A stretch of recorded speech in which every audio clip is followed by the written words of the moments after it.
ओम शांति। 27 जनवरी 2024 की साकार मुरली है। प्यारे मीठे बाप दादा हम बच्चों से कहते हैं, मीठे बच्चे, रूहानी सर्जन तुम्हें ज्ञान योग की फर्स्ट क्लास वंडरफुल खुराक खिलाते हैं। यही रूहानी खुराक एक दो को खिलाते सबकी खातिरी करते रहो। जैसे हेल्दी रहने के लिए फिजिकली भी कहते हैं कि बैलेंस डाइट होनी चाहिए ना, तो इमोशनली, मेंटली, जिससे ही फिजिकल हेल्थ पे भी इफेक्ट पड़ता है, तो उसको हेल्दी रखने के लिए रूहानी सर्जन शिव बाबा हम बच्चों को ज्ञान योग की फर्स्ट क्लास वंडरफुल खुराक खिलाते हैं और हमें भी यही श्रीमत देते हैं कि एक दो को यही ज्ञान योग की खुराक खिलाते रहो। प्रश्न है, विश्व का राज्य भाग्य लेने के लिए कौन सी एक मेहनत करो, पक्की पक्की आदत डालो। उत्तर, ज्ञान के तीसरे नेत्र से अकाल तख्त नशीन आत्मा भाई को देखने की मेहनत करो। भाई भाई समझ सभी को ज्ञान दो। पहले खुद को आत्मा समझ, फिर भाइयों को समझाओ। ये आदत डालो तो विश्व का राज्य भाग्य मिल जाएगा। इसी आदत से शरीर का भान निकल जाएगा। माया के तूफान व बुरे संकल्प भी नहीं आएंगे। दूसरों को ज्ञान का तीसरा नेत्र भी अच्छा लगेगा। तो जितना आत्मा समझ के सामने वाले को आत्मिक दृष्टि से अकाल तख्त नशीन आत्मा भाई के रूप में देखने की मेहनत करेंगे, तो उसको ज्ञान का तीर लगेगा। और बाबा कहते हैं, ये आदत डालने से शरीर का भान भी निकलता जाएगा, साथ में माया के तूफान व बुरे संकल्प भी नहीं आएंगे। ओम शांति। ज्ञान का तीसरा नेत्र देने वाला रूहानी बाप बैठ रूहानी बच्चों को समझाते हैं। ज्ञान का तीसरा नेत्र सिवाय बाप के और कोई दे नहीं सकता। अभी तुम बच्चों को ज्ञान का तीसरा नेत्र मिला है। तुम जानते हो, अब ये पुरानी दुनिया बदलने वाली है। बेचारे मनुष्य नहीं जानते कि कौन बदलाने वाला है और कैसे बदलाते हैं, क्योंकि उन्हों को ज्ञान का तीसरा नेत्र ही नहीं है। तुम बच्चों को अभी ज्ञान का तीसरा नेत्र मिला है, जिससे तुम सृष्टि के आदि मध्य अंत को जान गए हो। ये है ज्ञान की सैक्रीन। सैक्रीन की एक बूंद भी कितनी मीठी होती है। ज्ञान का भी एक ही अक्षर है, मन मना भव। अपने को आत्मा समझ बाप को याद करो। बाप शांति धाम और सुख धाम का रास्ता बता रहे हैं। बाप आए हैं बच्चों को स्वर्ग का वर्षा देने, तो बच्चों को कितनी खुशी रहनी चाहिए। कहते भी है, खुशी जैसी खुराक नहीं। जो सदैव खुशी मौज में रहते हैं, उनके लिए वह जैसे खुराक होती है। 21 जन्म मौज में रहने की ये जबरदस्त खुराक है। यही खुराक सदैव एक दो को खिलाते रहो। तुम श्रीमत पर सभी की रूहानी खातिरी करते हो।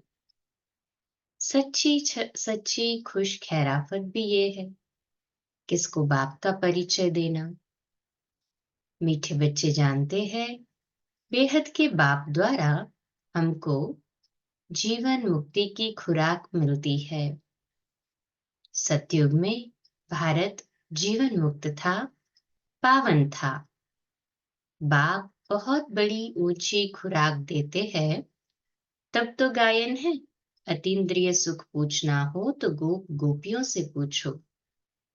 ये ज्ञान और योग की कितनी फर्स्ट क्लास वंडरफुल खुराक है।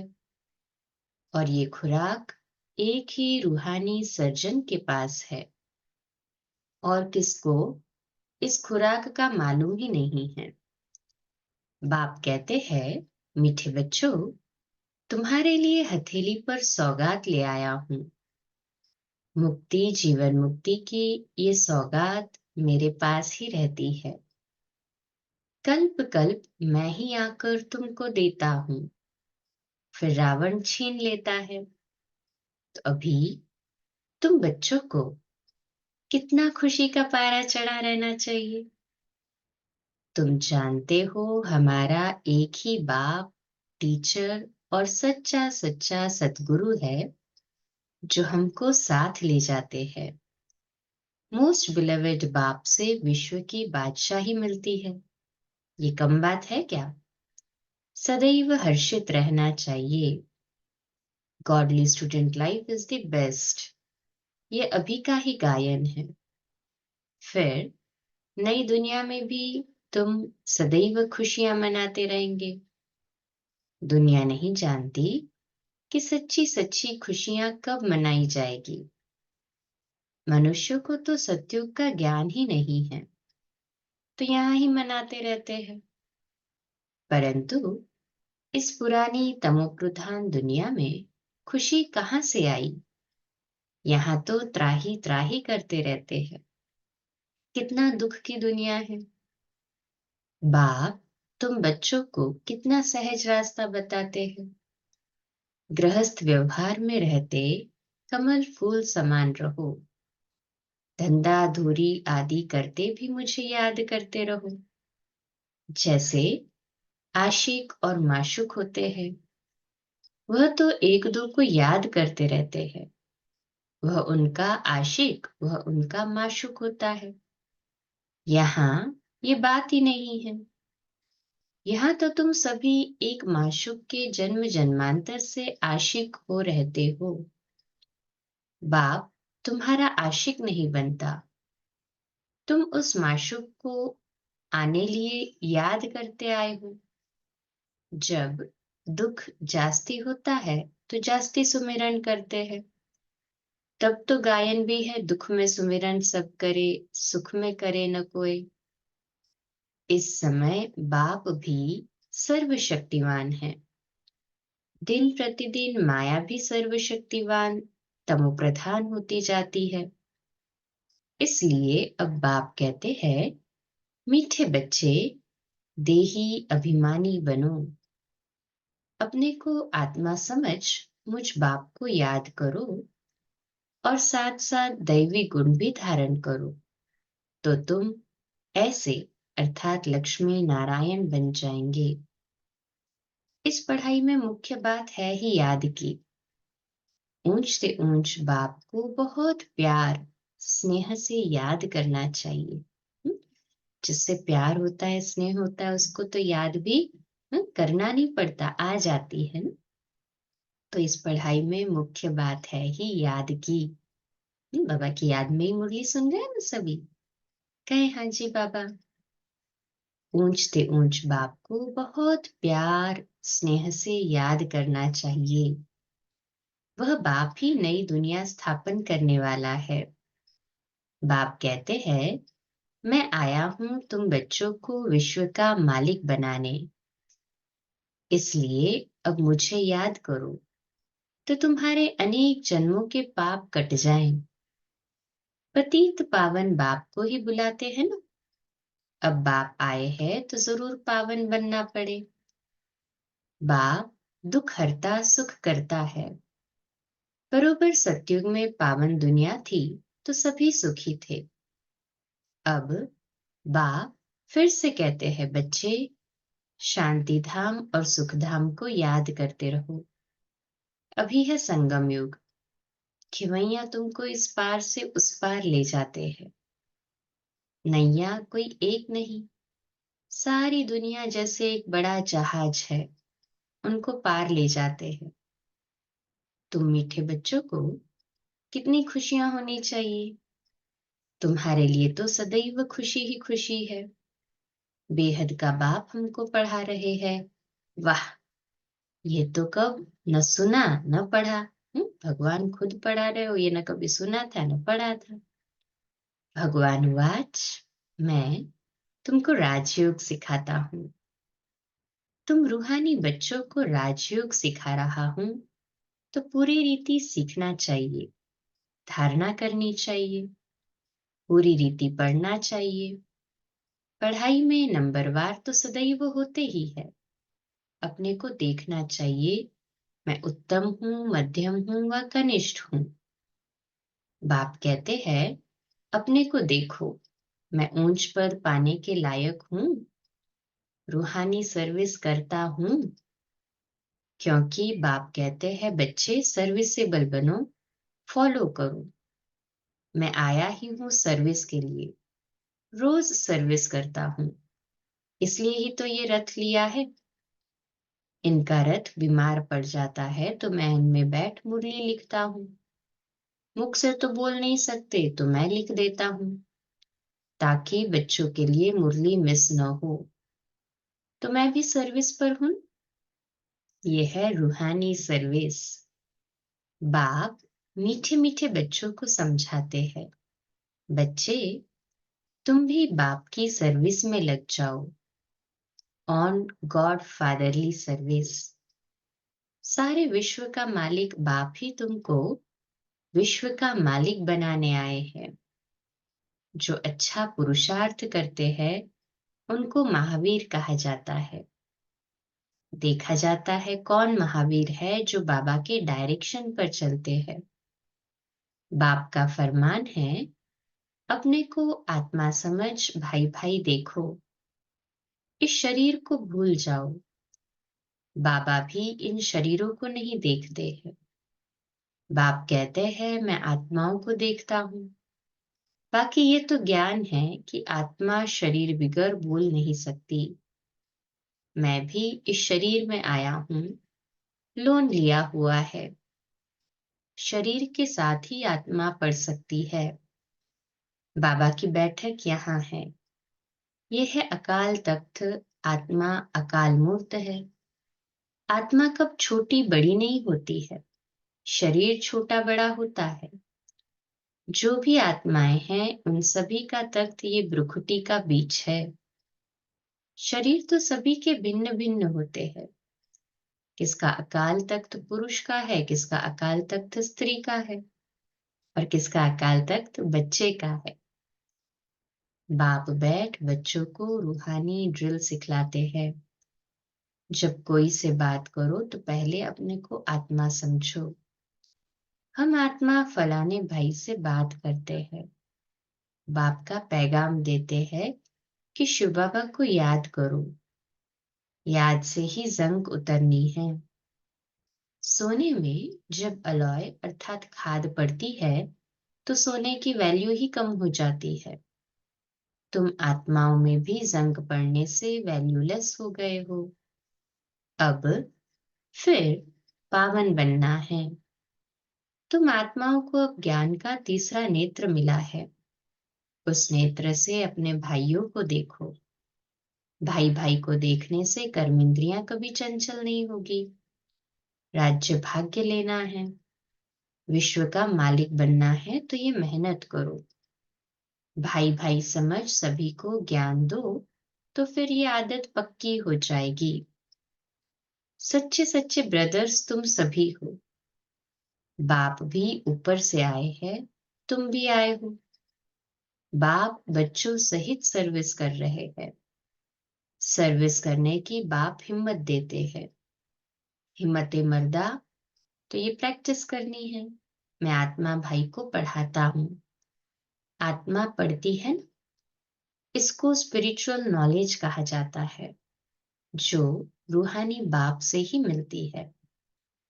संगम पर ही बाप आकर ये नॉलेज देते हैं कि अपने को आत्मा समझो। तुम अशरीरी आए थे, फिर यहाँ शरीर धारण कर तुमने 84 जन्म पार्ट बचाया है। अब फिर वापस चलना है, इसलिए अपने को आत्मा समझ भाई भाई की दृष्टि से देखना है। ये मेहनत करनी है। क्योंकि बॉडी कॉन्शियसनेस की वजह से सबको शरीर देखने की आदत पड़ गई थी, तो बाबा कहते हैं आत्मा भाई को देखने की मेहनत करनी है, अपनी मेहनत करनी है। दूसरे में हमारा क्या जाता है? हाँ, हम बोले ये इतने समय से चल रहे फिर भी नहीं देखते, तो उसमें हमारा क्या जाता है? हमें अपने ऊपर मेहनत करनी है। चैरिटी बिगिंस एट होम, अर्थात ये शरीर मेरा घर है, जहां आत्मा इस शरीर में निवास करती है, तो मुझे इस आत्मा के ऊपर अभ्यास करना है। अर्थात पहले खुद को आत्मा समझ, फिर भाइयों को समझाओ तो अच्छी रीति तीर लगेगा। ये जौहर भरना है, मेहनत करेंगे तभी ऊंच पद पाएंगे। बाप आए ही है फल देने लिए, तो मेहनत करनी पड़े, कुछ सहन भी करना पड़ता है। कोई उल्टी सुल्टी बात बोले तो तुम चुप रहो। तुम चुप रहेंगे तो फिर दूसरा क्या करेगा? ताली तो दो हाथ से बजती है। एक ने मुख की ताली बजाई, दूसरा चुप कर दे तो वह आपे ही चुप हो जाएंगे। ताली से, ताली बजने से आवाज हो जाता है। उसने बोला, फिर हमने उसको स्पष्टीकरण भी दिया, तो फिर बोलेगा, इसलिए चुप रहो। बच्चों को एक दो का कल्याण करना है। बाप समझाते हैं, बच्चे सदैव खुशी में रहने चाहते हो तो मन मना भव। अपने को आत्मा समझ बाप को याद करो। भाइयों अर्थात आत्माओं तरफ देखो, भाइयों को भी यह नॉलेज दो। योग कराते हो तो अपने को आत्मा समझ भाइयों को देखते रहेंगे तो सर्विस अच्छी होगी। बाबा ने कहा है भाइयों को समझाओ। भाई सभी बाप से वर्षा लेते हैं। ये रूहानी नॉलेज एक ही बार तुम ब्राह्मण बच्चों को मिलती है। तुम ब्राह्मण हो, फिर देवता बनने वाले हो। इस संगम युग को थोड़े ही छोड़ेंगे, नहीं तो पार कैसे जाएंगे? कूदेंगे थोड़ी। ये वंडरफुल संगम युग है, तो बच्चों को रूहानी यात्रा पर रहने की आदत डालनी है। तुम्हारे ही फायदे की बात है। बाप की शिक्षा भाइयों को देनी है। बाप कहते हैं, मैं तुम आत्माओं को ज्ञान दे रहा हूँ, आत्मा को ही देखता हूँ। मनुष्य मनुष्य से बात करेंगे तो उनके मुंह को देखेंगे ना। तुम आत्मा से बात करते हो तो आत्मा को ही देखना है। भाई शरीर द्वारा ज्ञान देते हो, परंतु इसमें शरीर का भान तोड़ना होता है। तुम्हारी आत्मा समझती है परमात्मा बाप हमको ज्ञान दे रहे हैं। बाप भी कहते हैं आत्माओं को देखता हूँ, आत्माएं भी कहती है हम परमात्मा बाप को देख रहे हैं, उनसे नॉलेज ले रहे हैं। इसको कहा जाता है स्पिरिचुअल ज्ञान की लेन देन, आत्मा की आत्मा के साथ। आत्मा में ही ज्ञान है, आत्मा को ही ज्ञान देना है। ये जैसे जौहर है, तुम्हारे ज्ञान में ये जौहर भर जाएगा तो किसको भी समझाने से झट तीर लग जाएगा। सोल कॉन्शियसनेस अर्थात मैं आत्मा हूँ और आत्मा भाई को ज्ञान दे रही हूँ, ये जौहर भर जाएगा तो जैसे झट तीर लग जाएगा, वो झट समझ जाएगा। बाप कहते हैं प्रैक्टिस करके देखो, तीर लगता है ना। ये नई आदत डालनी है तो फिर शरीर का भान निकल जाएगा। माया के तूफान कम आएंगे, बुरे संकल्प नहीं आएंगे, क्रिमिनल आय भी नहीं रहेंगी। हम आत्मा ने 84 का चक्र लगाया, अब नाटक पूरा होता है। अब बाबा की याद में रहना है। याद से ही तमो प्रधान से सतो प्रधान बन, सतो प्रधान दुनिया के मालिक बन जाएंगे। कितना सहज है। बाप जानते हैं बच्चों को ये शिक्षा देना भी मेरा पार्ट है, कोई नई बात नहीं। हर 5000 वर्ष बाद हमको आना होता है। मैं बंधायमान हूँ, बच्चों को बैठ समझाता हूँ। मीठे बच्चे रूहानी याद की यात्रा में रहो तो अंतमते सो गति हो जाएगी। ये अंतकाल है ना। माम एकम याद करो तो तुम्हारी सद्गति हो जाएगी। यह देही अभिमानी बनने की शिक्षा एक ही बार तुम बच्चों को मिलती है। कितना वंडरफुल ज्ञान है। बाबा वंडरफुल है तो बाबा का ज्ञान भी वंडरफुल है। कब कोई बता न सके। अभी वापस चलना है, इसलिए बाप कहते हैं मीठे बच्चों ये प्रैक्टिस करो। अपने को आत्मा समझ आत्मा को ज्ञान दो। तीसरे नेत्र से भाई भाई को देखना है, ये बड़ी मेहनत है। अच्छा, मीठे मीठे सिकलते बच्चों प्रति माता पिता बाप दादा का याद प्यार और गुड मॉर्निंग। रूहानी बाप की रूहानी बच्चों को नमस्ते। हम रूहानी बच्चों की रूहानी माता पिता बाप दादा को याद प्यार, गुड मॉर्निंग और नमस्ते। वाह बाबा वाह, शुक्रिया बाबा शुक्रिया। धारणा के लिए मुख्य सार है पहली पॉइंट, जैसे बाप बच्चों की रूहानी सर्विस पर आए हैं, ऐसे बाप को फॉलो कर रूहानी सर्विस करनी है। बाप के डायरेक्शन पर चल खुशी की खुराक खानी और खिलानी है। दूसरी पॉइंट, कोई उल्टी सुल्टी बात बोले तो चुप रहना है। मुख की ताली नहीं बजानी है, सहन करना है। आज का मीठा वरदान, दृढ़ता की शक्ति से मन बुद्धि को सीट पर सेट करने वाले सहज योगी भव। तो आज का स्वमान, मैं सहज योगी हूँ। मैं सहज योगी हूँ। विश्लेषण, बच्चों का बाप से प्यार है, इसलिए याद में शक्तिशाली हो बैठने का, चलने का, सेवा करने का अटेंशन बहुत देते हैं। लेकिन मन पर अगर पूरा कंट्रोल नहीं है, मन ऑर्डर में नहीं है, तो थोड़ा टाइम अच्छा बैठते हैं, फिर हिलना डुलना शुरू कर देते हैं। कभी सेट होते, कभी अपसेट।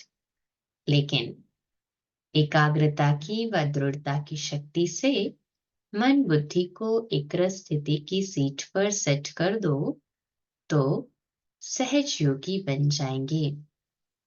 आज का स्लोगन है, जो भी शक्तियां हैं उन्हें समय पर यूज करो तो बहुत अच्छे अच्छे अनुभव होंगे। जो भी शक्तियां हैं उन्हें समय पर यूज करो तो बहुत अच्छे अच्छे अनुभव होंगे। अव्यक्त साइलेंस द्वारा डबल लाइट फरिश्ता स्थिति की अनुभूति का आज का पॉइंट है, अब हर एक ब्राह्मण ब्रह्मा बाप समान चैतन्य चित्र बने, लाइट और माइट हाउस की झांकी बने। संकल्प शक्ति का, साइलेंस का भाषण तैयार कर कर्मातीत डबल लाइट फरिश्ता स्टेज पर वरदानी मूर्त का पार्ट बजाए, तब संपूर्णता समीप आएगी। उस कर्मातीत स्टेज के आधार पर जिसके प्रति जो संकल्प करेंगे उसके पास वह संकल्प पहुंच जाएंगे। कर्मातीत स्टेज के आधार पर जिसके प्रति जो संकल्प करेंगे उसके पास वह संकल्प हूबहू पहुंच जाएंगे। इसलिए अभी साइलेंस का भाषण तैयार करना है। जितना साइलेंस में रहेंगे, कर्मातीत डबल लाइट फरिश्ता स्टेज तक पहुंचेंगे और वरदानी मूर्त बनते संपूर्णता के समीप आते जाएंगे। तो संकल्प शक्ति का, साइलेंस का भाषण तैयार करना है। साइलेंस में, मौन में रहने का अभ्यास बढ़ाना है। अच्छा, कम बोलो, धीरे बोलो, मीठा बोलो, सत्य बोलो, सोच समझकर बोलो। निमित्त भाव, निर्माण भाव, निर्मल वाणी। आज का नया दिन आप सभी को मुबारक हो, मुबारक हो, मुबारक हो। शुभ दिवस।